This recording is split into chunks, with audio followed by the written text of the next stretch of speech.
Les faits marquants de la 32e Coupe d'Afrique des Nations, du sacre de l'Algérie à la surprenante prestation des Baréas de Madagascar en passant par la déception de Mohamed Salah, la quasi-vacuité des stades et les félicitations du Maroc à une Algérie avec laquelle il entretient des relations difficiles.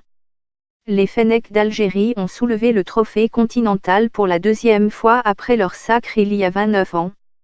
Aliou Cissé, plus grand coach de l'histoire du Sénégal.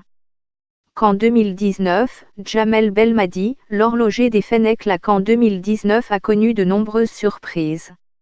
La plus retentissante serait la prestation de Madagascar, qui prenait part au tournoi pour la première fois. Madagascar et le Bénin ont apporté de la fraîcheur en atteignant les quarts de finale après avoir éliminé respectivement la RD Congo et le Maroc. Du côté des entraîneurs, le Sénégalais Aliou Cissé et l'Algérien Djamel Belmadi ont été les deux premiers sélectionneurs africains à s'affronter en finale depuis 1998. Cissé et Belmadi ont le même âge, 43 ans. Ils ont grandi dans la même ville française, Champigny-sur-Marne, durant leur enfance. Ils ont déroulé leur carrière de joueurs en France. Aujourd'hui, ils incarnent la nouvelle vague des talentueux techniciens africains.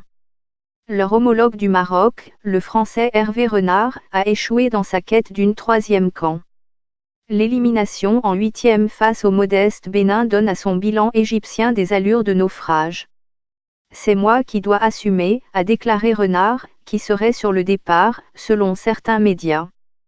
Concernant les stars de la CAN, l'Égyptien Mohamed Salah a vécu une quinzaine désastreuse.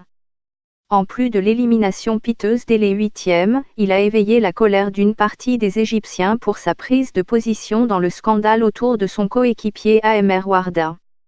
La star de Liverpool a soutenu le joueur accusé par plusieurs femmes de harcèlement sexuel. Je suis très triste. Nous allons apprendre de nos erreurs. Le meilleur pour la sélection reste à venir, s'est excusé l'attaquant égyptien dans un tweet. Pour ce qui est du public, seuls les matchs du pays hôte, l'Égypte, et la finale, ont connu une forte affluence du public à la CAN 2019. Les tensions sécuritaires ont dissuadé de nombreux fans du ballon. L'élimination précoce des pharaons d'Égypte a aussi plombé l'ambiance au Caire, détournant la capitale égyptienne du tournoi. Le sacre de l'Algérie a créé une surprise venue de l'un de ses voisins, le Maroc, avec lequel elle entretient des relations difficiles depuis des décennies. Le roi du Maroc, Mohamed VI, a chaudement félicité l'Algérie après sa victoire. Dans son message adressé au président par intérim Abdelkader Ben Salah, Mohamed VI a félicité le peuple algérien frère pour la victoire bien méritée des Fennecs. Le triomphe algérien est un exploit footballistique continental, selon Mohamed VI. Il a exprimé ses sentiments de fierté et ses sincères expressions d'estime, surtout qu'il s'agit de la victoire d'un pays maghrébin voisin et frère dont la consécration est celle du Maroc. Depuis plus de 40 ans, les rapports entre les deux poids lourds du Maghreb sont plombés par la question du Sahara occidental, une ancienne colonie espagnole revendiquée par Rabat. Lors de cette CAN 2019, une image a retenu l'attention. Après la qualification des Fennecs en finale, le 14 juillet, des dizaines de Marocains et d'Algériens en liesse se sont retrouvés des deux côtés de la longue frontière, munis de drapeaux, pour fêter la victoire par-delà la frontière fermée. Le Sénégal, lui, a prolongé sa longue série de déceptions à la CAN en chutant face à l'Algérie, 1-0, lors d'une finale qu'il a dominée. Souvent favori mais jamais titré, le Sénégal de Sadio Mané a donné tort à ceux qui moquaient sa fébrilité mentale, qu'il avait fait tressaillir dans les moments chauds, lors des précédentes éditions. Les Lions du Sénégal ont encore été costauds face aux Fennecs d'Algérie, pour se remobiliser après le but encaissé dès la deuxième minute. Malgré plusieurs occasions, le sort n'a pas souri aux Sénégalais, un tibia de Salif Sané qui dévie la frappe de Bagdad Bounedjah pour l'ouverture du score, un pénalty accordé puis refusé après consultation de l'assistance vidéo à l'arbitrage, VAR.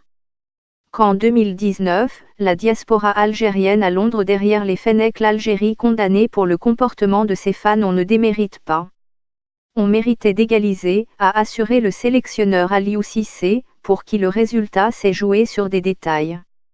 Mais le coach Audrey Dealloc, l'une des personnalités de cette camp égyptienne, incarne aussi le futur prometteur des Lions. Son bilan: une première participation en Coupe du Monde en 16 ans et une première finale de la CAN en 17 ans plaide pour lui. Sous contrat jusqu'en 2022, l'ancien joueur du Paris SG a balayé vendredi une question sur son avenir: mon cas n'est pas important. Ce qui est important, c'est le travail que je fais avec les garçons, le fait que la fédération ait confiance en moi.